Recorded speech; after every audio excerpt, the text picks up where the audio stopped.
Hello friends, आप सभी को नमस्कार। मैं हितेश कुमार एक बार फिर से आप सभी का ज्ञानकोश यूट्यूब चैनल में स्वागत करता हूं। आज है 19 सितंबर और 19 सितंबर से जितने भी करंट अफेयर्स बनेंगी वो हम आज की वीडियो में चर्चा करेंगे। इस वीडियो का पीडीएफ आपको ज्ञानकोश यूट्यूब चैनल के डिस्क्रिप्शन में मिल जाएगा या ज्ञानकोश नाम से ही टेलीग्राम चैनल है और ज्ञानकोश नाम से ही फेसबुक पेज है। आप लोग कहीं से भी इसके पीडीएफ को डाउनलोड कर सकते हैं और टेलीग्राम ग्रुप को, फेसबुक पेज को जरूर आप लोग लाइक करें ताकि मैं वहां पर और भी नोट्स शेयर करता हूं, आप लोग वो भी डाउनलोड कर सकें। तो चलिए शुरू करते हैं आज के कुछ महत्वपूर्ण करंट अफेयर्स। सबसे पहला प्रश्न, सतत विकास लक्ष्यों से संबंधित राष्ट्रीय बॉन्ड जारी करने वाला दुनिया का पहला देश कौन सा बना है? तो ये बात हो रही है दुनिया के पहले देश की। तो मैक्सिको अब पहला ऐसा देश बना है जिसने सतत विकास लक्ष्यों से संबंधित जो राष्ट्रीय बॉन्ड है वो जारी किए हैं। तो मैक्सिको पहला देश बना है। अब मैक्सिको अगर बना है तो मैक्सिको की अगर हम राजधानी पढ़ना चाहें तो मैक्सिको की राजधानी है मैक्सिको सिटी। मैक्सिको की मुद्रा कौन सी है? Mexican peso. अगर हम राष्ट्रपति की बात करें तो एंड्रेस मैनुअल लोपेज ओब्राडोर, ये वहां के यानी कि मैक्सिको के राष्ट्रपति हैं। तो ये सारी की सारी जानकारियां हमें इस पहले प्रश्न से मिलती हैं और मैं आप सभी को करंट अफेयर के साथ साथ जीएस के भी कुछ क्वेश्चंस बताता रहता हूं। आप लोग जरूर इसी प्रकार से करंट अफेयर के साथ साथ जीएस को पढ़ने की भी आदत डालें। तो चलिए शुरू करते हैं। अब हम अगला प्रश्न, इंडिया हैप्पीनेस रिपोर्ट 2020 की घोषणा की गई है। तो इंडिया हैप्पीनेस यानी कि खुशहाली रिपोर्ट 2020 जारी की गई है, घोषणा की गई है। ये सबसे पहले तो किसके सर्वेक्षण पर आधारित है?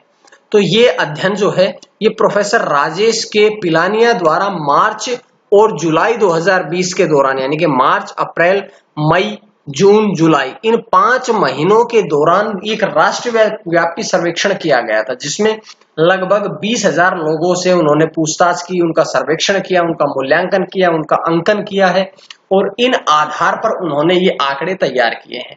अब इन आंकड़ों पर नजर रखते हैं। राज्यों और केंद्र शासित प्रदेशों की समग्र मतलब मिलाकर के खुशहाली रैंकिंग जारी की गई है जिसमें पहले नंबर पर रहा है मिजोरम, दूसरे पे पंजाब, तीसरे पे अंडमान निकोबार द्वीप समूह। अब हम बात करते हैं बड़े राज्यों में खुशहाली रैंकिंग की। तो बड़े राज्यों में सबसे पहले रहा है पंजाब राज्य, दूसरे पे गुजरात राज्य, तीसरे पे तेलंगाना राज्य। उसके बाद छोटे राज्यों में खुशहाली रैंकिंग, तो सबसे पहले नंबर पे मिजोरम, दूसरे पे सिक्किम, तीसरे पे अरुणाचल प्रदेश। उसके बाद बात करते हैं केंद्र शासित प्रदेशों में। तो केंद्र शासित प्रदेशों में अंडमान निकोबार द्वीप समूह पहले स्थान पर रहा, पुडुचेरी दूसरे स्थान पर रहा और लक्षद्वीप तीसरे स्थान पर रहा। अब यहाँ अंडमान निकोबार द्वीप समूह दोबारा से आया, तो ध्यान रखिएगा कि ये केवल केंद्र शासित प्रदेशों की गिनती में आया है और जब पहले आया था वहां केंद्र शासित प्रदेश और राज्य दोनों को मिला करके आया था। तो इस तरह से आप लोगों का ये क्वेश्चन भी पूरा होता है। अब हम बढ़ते हैं अगले प्रश्न की तरफ। स्मार्ट सिटी इंडेक्स 2020 जारी किया गया है। तो ये सबसे पहले तो प्रश्न यही बनेगा कि जारी किसने किया है? ये जारी किया है इंस्टीट्यूट फॉर मैनेजमेंट डेवलपमेंट ने Singapore university food technology and design के साथ मिलकर, यानी कि दोनों ने एक साथ मिलकर के इसकी पूरा मूल्यांकन और निरीक्षण करते हुए ये सूचकांक जारी किया है। अब इसमें स्मार्ट सिटी इंडेक्स में जो सबसे पहले जो शहर रहा है, सिटी रहा है विश्व में, वो रहा है सिंगापुर। दूसरे स्थान पर रहा है हेलसिंकी, तीसरे स्थान पर रहा है ज्यूरिख। अब ये तो हुए विश्व के 3 शहरों के नाम, लेकिन अगर प्रश्न पूछा जाता है कि भाई 3 तो ये तो इंटरनेशनल हुए, अंतरराष्ट्रीय स्तर के हुए, लेकिन भारत का कौन सा शहर है जो पहले नंबर पर रहा? तो भारत का शीर्ष जो शहर रहा वो रहा है हैदराबाद। लेकिन अगर इसकी इंटरनेशनल रैंकिंग देखी जाए तो हैदराबाद 85वें स्थान पर रहा है इंटरनेशनल स्थान पर, लेकिन भारत में पहले स्थान पर रहा। दिल्ली के अगर स्थान की बात करें हम तो दिल्ली 86वें स्थान पर रहा इंटरनेशनल, मुंबई 93वें स्थान पर रहा और बेंगलुरु रहा है 95वें स्थान पर। तो इस प्रकार से आपने पढ़ना है कि इंटरनेशनल रैंकिंग भी और नेशनल रैंकिंग भी, हमने हिंदुस्तान के नेशनल और इंटरनेशनल दोनों रैंकिंग के स्थान पर इनको बताया है। अब बढ़ते हैं अगले प्रश्न की तरफ। आर्थिक स्पंदन ऋण वितरण कार्यक्रम शुरू किया गया है। तो आर्थिक स्पंदन ऋण वितरण कार्यक्रम जो है वो किसके द्वारा शुरू किया गया है? ये शुरू किया गया है कर्नाटक के मुख्यमंत्री बीएस येदुरप्पा के द्वारा। बीएस येदुरप्पा जो है उन्होंने ये आर्थिक वितरण कार्यक्रम शुरू किया है। इस योजना के तहत कृषि क्षेत्र के 15,300 करोड़ रुपए का और गैर कृषि क्षेत्र में 24,000 करोड़ रुपए की राशि रखी जाएगी कि वितरित की जाएगी। इस बात को आपने पढ़ना है। अब यहाँ एक प्रश्न और भी बनता है, ये कर्नाटक राज्य में शुरू किया गया है, तो कर्नाटक में शुरू किया गया है तो कर्नाटक के बारे में कुछ बातें पढ़ते हैं। कर्नाटक की राजधानी कहाँ है? बेंगलुरु। कर्नाटक में जिले कितने हैं? 30। कर्नाटक की राजभाषा कौन सी है? कन्नड़। कर्नाटक का गठन कब हुआ था? 1 नवंबर 1956 को। कर्नाटक के राज्यपाल कौन है? वजुभाई वाला। और मुख्यमंत्री अगर बात करें तो भाजपा पार्टी के बीएस येदुरप्पा जो है वे कर्नाटक के मुख्यमंत्री हैं। उसके बाद है अगला प्रश्न, अपना घर ड्रीम्स होम लोन योजना का शुभारंभ किया गया। तो इस योजना का शुभारंभ किसके द्वारा किया गया है? तो इसका शुभारंभ किया गया है आईसीआईसीआई होम फाइनेंस के द्वारा इसका शुभारंभ किया गया है। ये योजना दिल्ली के अनधिकृत क्षेत्र के कुशल मजदूरों के लिए शुरू की गई है। जैसे कुशल मजदूरों में आते हैं जैसे मैकेनिक है, इलेक्ट्रीशियन है, पेंटर है, किराना स्टोर मालिक है, इन सभी के लिए योजना शुरू की गई है जो कि 2.5 लाख रुपए तक का होम लोन प्रदान करती है। और ये मुख्य रूप से आईसीआईसीआई बैंक ने शुरू की है। अब ये आईसीआईसीआई बैंक ने शुरू की है तो आईसीआईसीआई के बारे में कुछ बातें पढ़ते हैं। तो इसकी स्थापना कब हुई थी? 5 जनवरी 1994 को। इसका मुख्यालय कहाँ पे है? मुंबई महाराष्ट्र में है।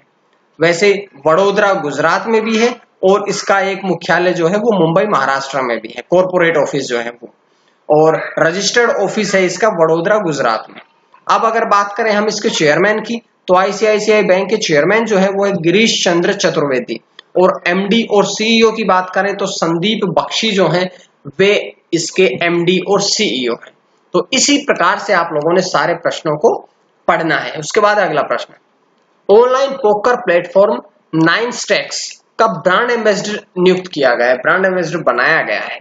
तो भारतीय क्रिकेट टीम के सुरेश रैना को 9stacks का ब्रांड एम्बेसडर बनाया गया है। 9stacks की अगर बात करें तो इसकी जो स्थापना है वो सुधीर, प्रतीक कुमार और ऋषभ माथुर ने 2017 में की थी। तो इस प्रकार से आपने प्रश्नों को पढ़ना है। उसके बाद अगला प्रश्न, निजी जेट विमानों के लिए भारत के पहले जर्नल एविएशन टर्मिनल का उद्घाटन किया गया। तो भारत के पहले जर्नल एविएशन टर्मिनल का उद्घाटन किसके द्वारा किया गया?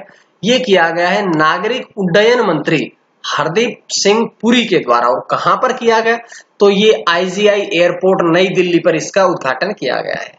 ये विशिष्ट टर्मिनल है जो कि निजी जेट विमानों के उड़ान के संचालन को संभालेगा। जो प्राइवेट जेट विमान है केवल उन्हीं का संचालन इसमें किया जाएगा। और इसका उद्घाटन किया है हरदीप सिंह पुरी ने। अगर हरदीप सिंह पुरी की बात करें तो वे भारत के वर्तमान में नागरिक उड्डयन मंत्री हैं। तो इस प्रकार से ये प्रश्न भी क्लियर होता है। अगला प्रश्न, सबसे तेज दर्पण लेखन का एक राष्ट्रीय रिकॉर्ड बनाया है। तो दर्पण मतलब आप सब लोग समझ सकते हैं मिरर लेखन का राष्ट्रीय रिकॉर्ड किसने बनाया है? ये एक छात्रा है, नाम है उनका देवी नंदना, 16 वर्षीय छात्रा है वर्कला क्षेत्र की।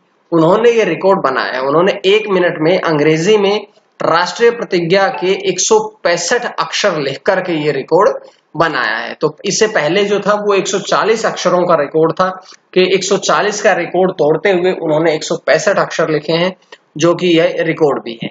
और उनका नाम भी जो है वो एक राष्ट्रीय रिकॉर्ड बन गया है ये। उसके बाद है आज का अंतिम प्रश्न, आयुर्वेद चिकित्सक पी.आर. कृष्ण कुमार का निधन। तो पी.आर. कृष्ण कुमार जो थे वे प्रतिष्ठित कोयम्बटूर आर्य वैद्य फार्मेसी AVF के संस्थापक भी थे और प्रबंध निदेशक भी थे। इसके साथ साथ में वे अविनाश लिंगम विश्वविद्यालय के कुलपति भी रहे और 2009 में चिकित्सा में योगदान के लिए उन्हें पद्मश्री पुरस्कार भी दिया गया भारत सरकार के द्वारा। तो ये उनके कुछ सम्मान थे, उनके कुछ मुख्य रूप से प्रतिष्ठाएं थी जो मैंने आप लोगों के सामने रखी है। तो आज के करंट अफेयर में इतना ही। उम्मीद है आप सभी को करंट अफेयर पसंद आई होगी, और अगर पसंद आई तो आप लोग ज्ञानकोश यूट्यूब चैनल को सब्सक्राइब करें ताकि आपको डेली इसी प्रकार से वीडियोस मिलती रहे, और बेल आइकन दबाएं ताकि आपको इसका नोटिफिकेशन भी मिलता रहे। ज्ञानकोश नाम से ही टेलीग्राम चैनल भी है और फेसबुक पेज भी है, आप लोग वो भी ज्वाइन कर लीजिएगा, लिंक डिस्क्रिप्शन में मिलेगा, क्योंकि मैं और भी बहुत से नोट्स वहां शेयर करता हूं। आज के लिए इतना ही। मां सरस्वती की कृपा आप सभी पर बनी रहे। आप सभी का बहुत बहुत धन्यवाद।